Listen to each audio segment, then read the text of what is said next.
Hi, this is Sean Hansen with Children's Art Classes. Along with me is Dennis Mulgannon, our Director of Franchise Development. Really excited to launch and share information about this brand as we bring it to market.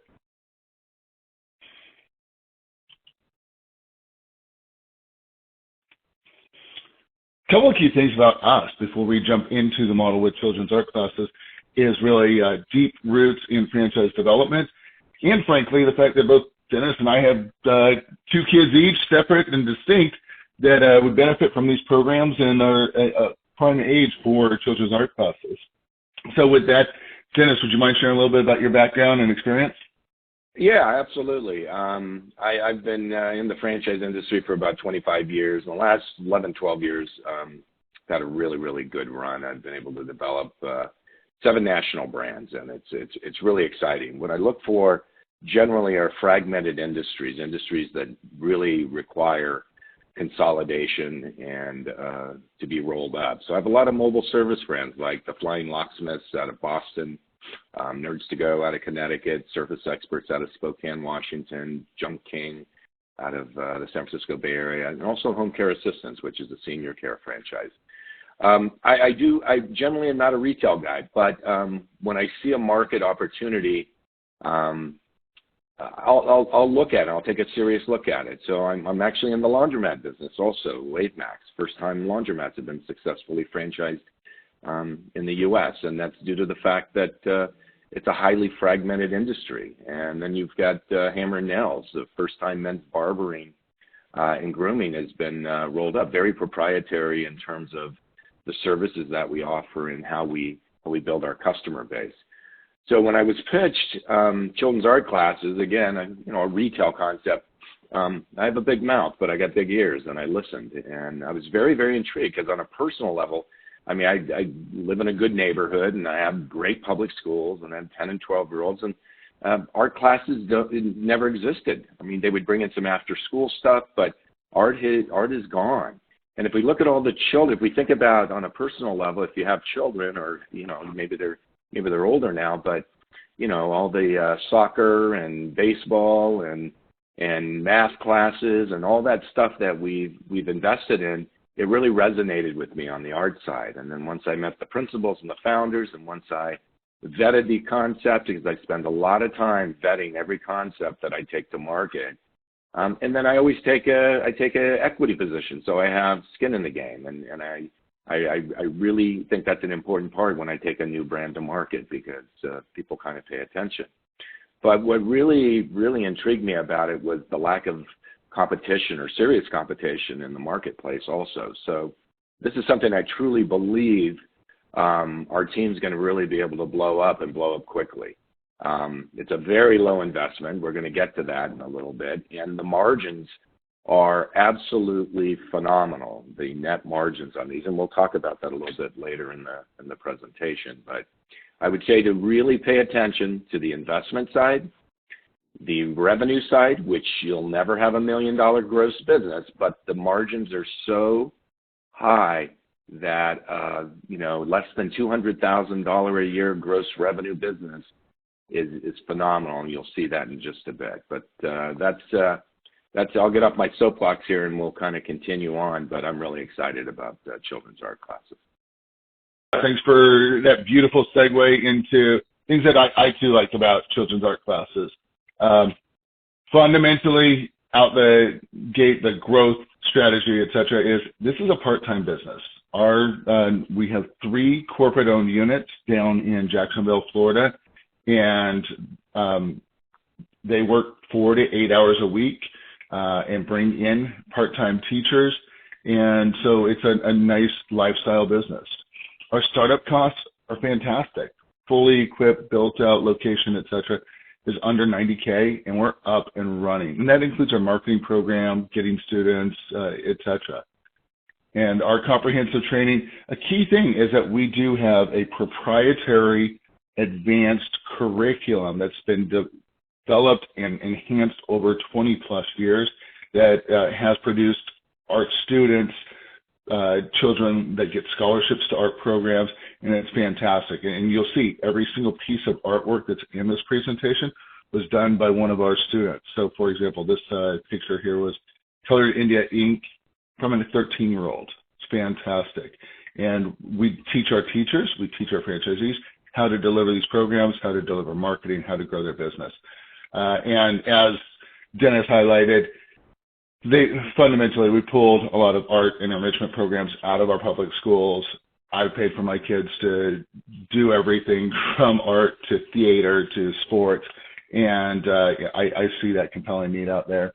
And finally is the fast launch plan. We saw that going from our initial unit to units 2 and 3 took less than 6 to 8 weeks to be open and fully operational. And let me come back behind these real quick, Sean, if you could bring that slide back for me. Part-time business, and one of the challenges when you look at any franchise, let alone us, is you want to be able to understand where that staffing is going to come from, and is it skilled labor, unskilled labor, and so forth. And with children's art classes, this is retired school teachers who are looking for, to get back into education and educating children on art. We can teach them our curriculum very, very easily, and they're used to having lesson plans and so forth. And it's also existing school teachers who get out of school at between 2 and 3, and our classes actually don't start till about 3:15 in the afternoon, and they're looking for supplemental income. So the staffing is out there, and you only need 1 to 2 teachers per store per store. So it's not a big staffing model. It's not like a hair salon where you have 12 to 15 employees per store. It's fantastic. On the low startup cost, it's less than 90. And we've got a relationship with a company named Guidance Financial, who are going to be able to finance through an SBA Express loan 70% of this plus potentially. So cash in is going to be very minimal to open up a store. Training, you're talking about teachers training, right? So our principals have a background in education, so our training is absolutely phenomenal. Growing market segment, it's not going away. Like Sean just said, we are, as parents, we do whatever we can to support our children's growth and a myriad of different things, and art is one of those. And fast launch, absolutely. Once we get a lease location, we can open those stores. We can get the store built out in a week. It's phenomenal. There's not a lot of moving parts. So, okay, Sean, you can keep going. Excellent. Thanks. And this really does take you back a few steps. So a little bit of history of our team. Children's art classes did launch all the way back in 1997, and again, developed this fantastic program. We've had over 3,000 students complete our program or go through our program over that 20-plus years. Our team truly does believe, we've got Stephanie Larson and her mother, Barbara Gay, who founded the company, that we want to provide a comprehensive art program that enriches the lives, raises self-esteem, and improve academic performance of our students. You'll see on the next slide, all of the studies, all of the gurus out there have identified that art and other enrichment programs lead to improved test scores, improved engagement, involvement from the students. So it is part of who we are and what we do. And fundamentally, revenue model. Our students tend to enroll for the entire school year or a compressed summer program and pay their tuition automatically each month. Over 90% continue in a program for at least 2 years, and 75% complete 4 or more. What that means is once we have a student in there, A, recurring month-over-month revenue, and B, we have high stickiness. Our students and their families stick with us. A lot of our families actually have 2 or even 3 kids going through our programs. Let me add to the revenue model here. Is the best way to look at that is kind of the holy grail of a business model is not having to recreate the customer again.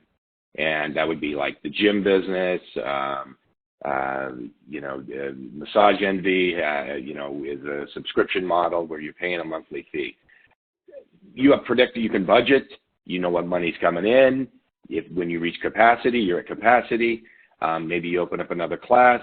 But the idea is your cash flow is predictable. There's nothing better than that, than having to reinvent that customer again. And that's phenomenal because it's easy to do a budget and understand your cash flow.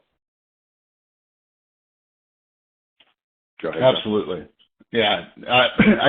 I think recurring revenue, sort of that mailbox money, is one of my favorite things. And again, I mentioned this briefly, but our program is designed for student and family success. It's customized based on their age. They do progress through it. They can start at older ages as well. And we have a number of students that are honor students who have received art scholarships and have advanced their other academics. And so, really highlighting, again, as the Brookings Institute tells us, art education provides significant positive impacts on academic and social performance. We've got the Arizona State Superintendent of Public Instruction highlighting, if the schools are worried about test scores and want to get them higher, they need to give kids more art, not less. And again, highlighting, this is a 9-year-old painting. Acrylics is fantastic. We highlighted a little bit about our background and history, but what I like is, fundamentally, you see a lot of concepts out there that are brand new and say, hey, let's launch, let's go to market, and don't have that background and deep experience in delivering their programs or services, et cetera. Barbara launched this back in 1997. One of our classes in her garage. She was an art teacher in schools, started cutting down what they were offering, need to raise some extra money to help contribute to her girls. Then moved down to Jacksonville, Florida, back in 2009, and opened our first Bay Meadows location there. Built it, refined it, perfected it, and launched our second unit in Jacksonville in 2016, then our third unit in Jacksonville in 2018. The key thing here is all of these steps were built as foundational. We've proven the track record, proven that we can open multiple units, and have part-time teachers with very, very little day-to-day involvement from our founder or our extended team, and made it so that it is that wash, rinse, repeat, that business in a box that is the franchise model, and partnered with Dennis and our team to launch Children's Art Classes as a franchise opportunity here in 2020. And again, I'm going to highlight, this is an 11-year-old pencil and a 15-year-old India ink. Fantastic coming out of our program. Dennis, as we hop into the multiple revenue streams, I'll give a quick rundown, but I know that there's other things that you'll probably add to this. Fundamentally, again, we go back to that part-time. This is right now, all of our numbers that you'll see in our item 19, financial, performance, etc., is based on what we've done, and you really should think about the opportunity. We run school year courses, typically age-based, for late afternoons, evenings, and Saturdays. Our founders really believe in boat Fridays, taking Fridays off and having that time with the family. So when you're looking at the numbers, it's pretty light work. We also have historically run 1 month of summer programs in July, and so we took all of June off and first part of August off, and really run it through about 1 p.m. on Monday through Thursday, take that back, in July. We also host parties and special events.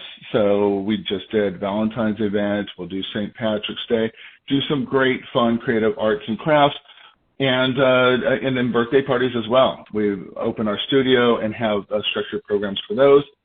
One of the things that we see as a fantastic opportunity are those homeschool opportunities. As homeschooling and non-traditional education programs are becoming more and more entrenched there in our economy across the country, the opportunity to host our classes for the students and open up our studios for them is fantastic. And again, from partnering with schools, delivering parks and recreation programs and others, there really are no boundaries for where we are and where we're heading. Yeah, and so the way to look at this is we have a core time, let's call it minimum time you have to operate. And that's generally going to be Monday through Thursdays during the school year, 3:15 in the afternoon to 7:15 in the afternoon. So that's where your instructor, your teacher, is going to be working. Daytime is pretty much off. We track the school year. So summers are off at this point, which is fantastic, obviously, but you can offer summer programs. So the idea is when you look at our financial performance, which we're going to share with you shortly, what Sean is basically trying to say is you can run programs on Friday afternoons, 3:15 to 7:15. That's another 20% increase just in gross revenue right there. Summer programs, all these other opportunities to use the facility for children's art classes, and then the outreach where we can we can send our instructors out to do different programs, birthday parties, all this stuff. It's limitless. The core program though today and the financial performance you're going to see is based solely on a Monday through Thursday when school's in session, summer's off, and then Saturday's a class in the morning. So it's a phenomenal lifestyle business. And you're going to see, we're going to compare it to other opportunities in the marketplace. We're not saying anything derogatory about these other opportunities when we get to that slide. We're simply saying you want to compare apples to oranges because this is apples to kiwi fruit. It's completely different lifestyle business. So go ahead, Sean. You took the words right ahead of the slide, is really highlighting what Dennis just shared. It really is truly part-time work, typically 4 to 8 hours each week. And really that's a blended average because the bulk of the work is that upfront sort of August timeframe, getting ready and doing promotions, marketing, et cetera, for our students. And then once we have our unit open, maybe 4 hours a week. And again, having that part-time teacher there. School year based. Let me qualify that. Go ahead. Sean, let me talk about that. But the 48 hours a week we're talking about is for you, the franchise owner. You're going to have to keep your eye on the prize. There's really no truly passive business in the world. Although I've been doing this a long time, trust me, it doesn't exist. But this is truly 4 to 8 hours to keep your eye on the business, make sure supplies are getting there, making sure bills are getting paid, that your teachers are happy and satisfied, making sure that the facility is super clean and antiseptic, and the teachers doing the cleanup and all that kind of stuff. So, but it's 4 to 8 hours a week, and I'm not saying 48. I'm saying 4 to 8 hours a week. I want to make sure everybody understands that. It's spectacular. Perfect. So with that, really jumping into high-level investment, we highlighted this at the outset, but we see and have demonstrated, again, with 3 open units, about a $90K to $131,000, $132,000 investment. And that ranges from a key area that we haven't highlighted is where we've opened. We have opened in areas that have median household income of 55, 60K, also over in Ponte Vedra Beach with 135, 150K median household income. Our top performer is actually in just average middle Americana. And then our other unit in another part of Jacksonville. So we know what it takes to open, launch, grow, and scale the business. And it's a nice and tight investment. Certainly meets all of the SBA requirements for this via express programs, and again, we've got the lending partners in hand already. We also are offering, and we recommend looking at multi-unit development opportunities. So we do have a franchise fee that scales. So once you come in and you're a franchisee, we're going to train you, scale you, support you. But your first unit, $49,950. Second unit, franchise fee, $29,950. And then the third and fourth, fifth, et cetera, subsequent units, $19,950. And so you can grow and scale with a plan of taking on a bigger unit. And then our franchisee requirements, we really recommend a minimum of 30K liquid, and it really is 150K minimum net worth and good credit, so we can get you up, funded, and launched. Dennis, you want to speak to what an area representative is and that opportunity? Sure.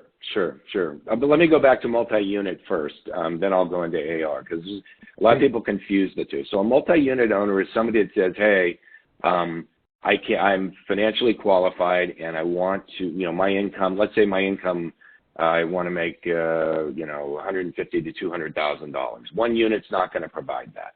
So 2 to 3 units could potentially provide that type of income to open. Now we're talking about 2 or 3 different locations, but geographically probably within close proximity to each other. So I'm sure your brains are starting to say to yourself, oh, there's efficiencies there, meaning my teachers can teach at different stores or different schools.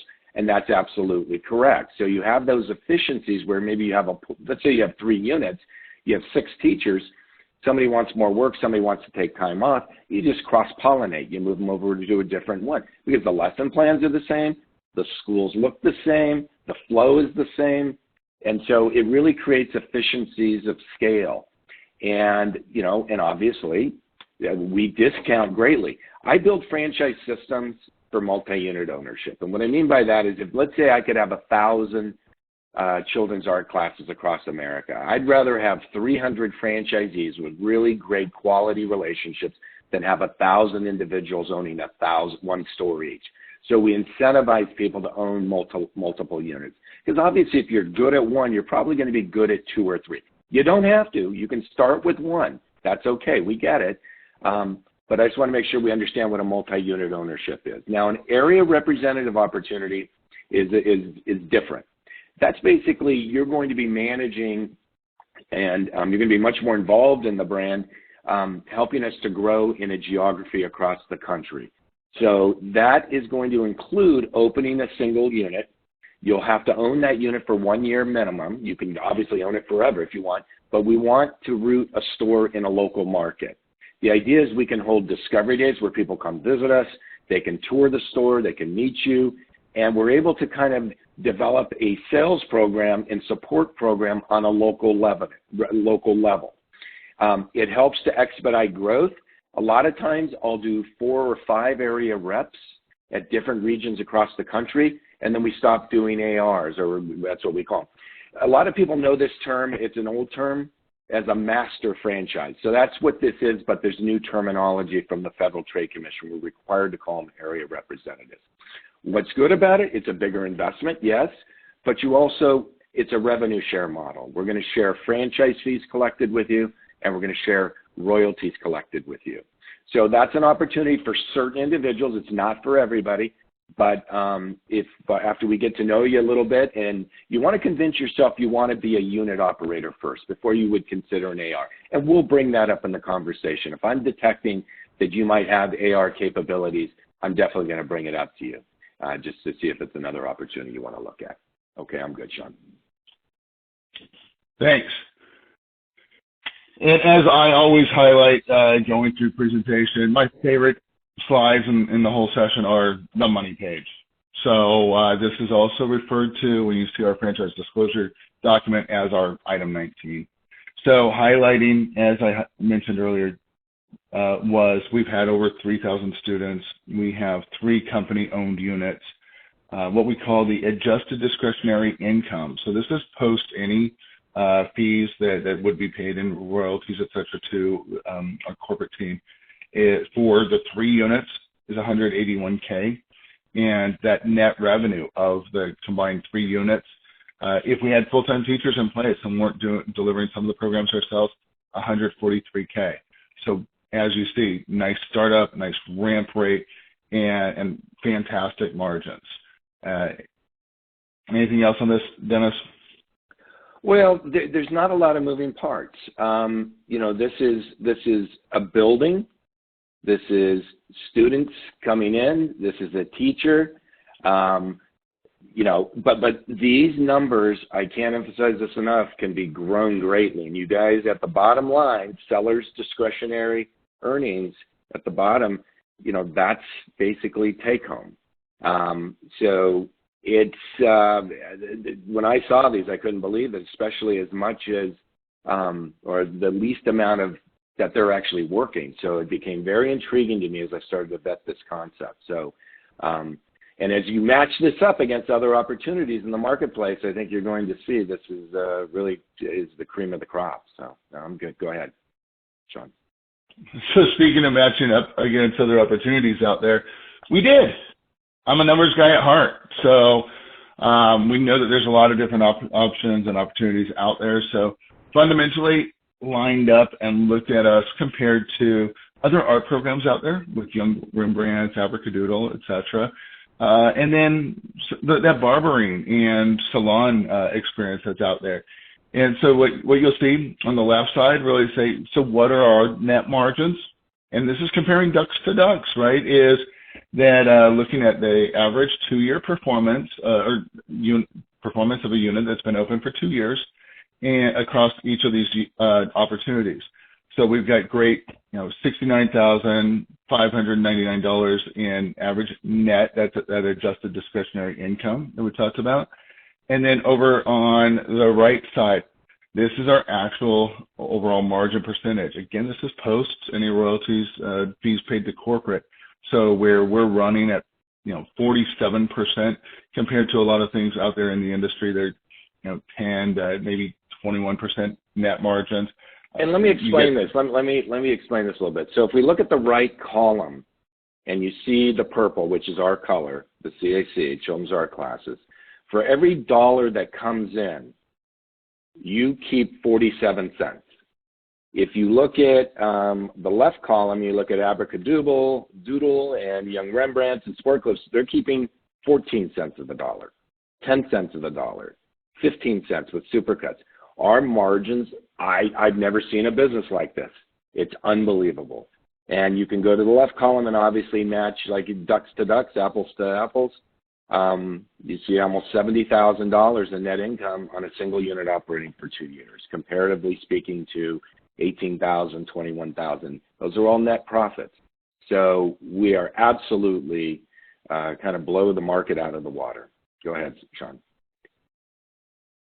Yeah, a little bit more compare and contrast. Again, looking at, we highlighted net margins and frankly what our franchisees have the opportunity to make and what we've proven to make over our 3 units. The startup cost is also light, and this is pegging that midpoint between that low and the high, and see that to open and operate one of our units is $110,914, right there in the middle. Compared to some of the other art concepts where they don't have a studio, they're pure mobile play, and certainly our margins and net results sort of speak to that. But then you start looking at this great clip, Supercuts, etc. You get up to something like a diesel that's $332,000 just to open, and then I look at, so that's my startup cost, and then what's my return on investment? So if I spend that $110K to open and operate my business, how long does it take for me to make that back based on the operating income and my net margins? For us, this is the mind-blowing thing that frankly really attracted me to this opportunity. It's a year and a half, 1.6 years, versus others that are, goodness, coming up to open, a diesel or Sports Clips. We're talking, 4.5, 5+ years to just make back that early investment. I think that's a fantastic thing.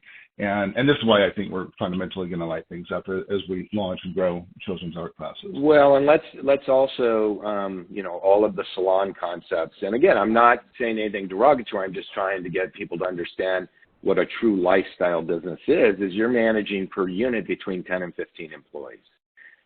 Stylists, people, front counter people, you're dealing with skilled labor, meaning you got to recruit people and you're generally poaching them from other hair salons. You're opening up if you're opening up at 8 o'clock in the morning, somebody's there at 7:30 to get the store ready, and you're closing at 9 o'clock at night. And somebody's got to go lock up the store. Can you build out and have a GM, a general manager running 3 stores? Sure. In our case, you've got school teachers that are there from 3:15 to 7:15 lock up and the day is over. So this is, if you're looking for a lifestyle business with a high margin, we think we're the answer to that. We really do. And that means you go buy a boat and go boating on Fridays, just so you know. Hopefully you have a lake. Absolutely. And this slide, I certainly won't read this because we'll send you a copy of the presentation, but I do highlight here the upper left is a 10-year-old. That Clay is a 16-year-old. We've got some artwork from some of our 15-year-old students as well. But the parents, the family, our students, their teachers in the classroom love our programs. They rave about it. They recommend it. and it does perform or result in higher achievement at home, in the classroom, and beyond. So our ideal candidate, fundamentally, we do hope you value education and like kids.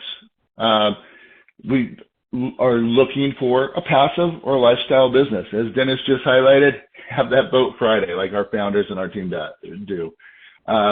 And want that opportunity to grow revenue and drive long-term equity and returns on your investment. And do have that entrepreneurial spirit, become part of our team and help be part of something that's going to be really exciting as we grow it across the country.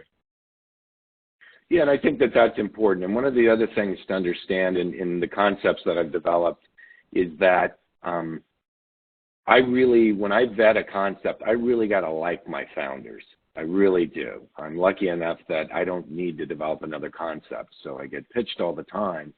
And as much as I want the market opportunity, if I believe in it, if I think that, does America really need another yogurt franchise? Sorry, but does it really? But does it need children's art classes? Absolutely. And as I vet things, but you're dealing with really great people at the top. All my brands are that way. It's one thing, whether it's right for you or not. And if you go through our discovery process and you meet, the team, you're gonna feel really good about it. I can promise you that. Outside the scope of that, I can't promise you anything, but you're gonna feel good about it. And that's really important to me as I develop a new concept in the marketplace. And hopefully that's something that's important to you too. They're really great people. So next steps, excited to have the opportunity to share children's art classes with you today. Key next things in our discovery process, we do highlight this is a journey, not a sprint. We run it at your pace and want to make sure that you're well-educated, informed, really understand the opportunity and how you can become part of our long-term success. So we'll receive and review the overview material, much of what we covered, and then we'll take a little bit deeper dive call with our franchise introduction call. We'll send over our franchise disclosure document, and then really following that, do sort of that Q&A session. But believe me, when I promise, nobody's ever going to quiz you on our franchise disclosure document, but instead, that's your opportunity to ask questions, peel back the layers, and really understand what more details about our startup costs, our financial performance, etc. Then we will do a pro forma review, help you model out how do you grow, scale, build your business, and looking at your territory map. So we do offer protected territories. We're not going to self-cannibalize. And each metro area across the country is going to have a little bit different dynamics. And so we work with you to identify those core areas and where we'll plant your location and where you might grow into multiple units. Then one of my favorite parts of our discovery process is going out there and joining us at Discovery Day and having the opportunity to go down to Jacksonville and see this in person. As Dennis highlighted, we have fantastic founders. They'll walk you through our curriculum, our program, our launch process, and really help you understand everything that it takes to be a successful children's art classes franchisee and what our corporate team does to foster and enable your success. And then ultimately, to add to that, this is, go ahead. Sean, let me just interject there. To add to that, this is a mutual vetting process. Let's all understand that as much as you're going to vet the concept and the team in Jacksonville and all of us, we're going to be vetting you also. So we want to make sure you understand that. We have to make sure that you're a really, really great fit, especially in the early adopters, because this is critical. Our first 12 to 24 franchisees kind of have a special relationship, if you will. It's kind of like when Ray Kroc started McDonald's or Fred DeLuca founded Subway. His first, 12, 15, 20, 25 franchisees kind of were special because they were the early adopters in a new market, but they had vision. And that's really important for us to see with you. And I'll be at the Discovery Day, so will Sean, especially in this first year. And we're going to want to get to know you too on a personal level as much as on a business level. And that's really critical in an early stage company. And again, this is my 7th national brand that I'm blowing up. So just wanted to interject that. No, I think it's great perspective. I think that being an early adopter, I always share with folks that, frankly, you're part of who we are, our culture. You have a seat at the table. When you're Subway franchisee number 15,001, you're not even in the building, let alone at the table. So it's really important that we build a great team. It's the foundation of our success. And, building upon what our founders, Barbara and Stephanie, established as that foundation and really part of our growth and long-term strategy. And you want to like our team and make it a great, mutual, rewarding experience. So with that, wrap it up with, again, my name is Sean Hansen. My colleague Dennis Moganon's on the line. We're here to help support any questions you might have. Feel free to call, email, text, and look forward to working with you and helping you learn more about children's art classes.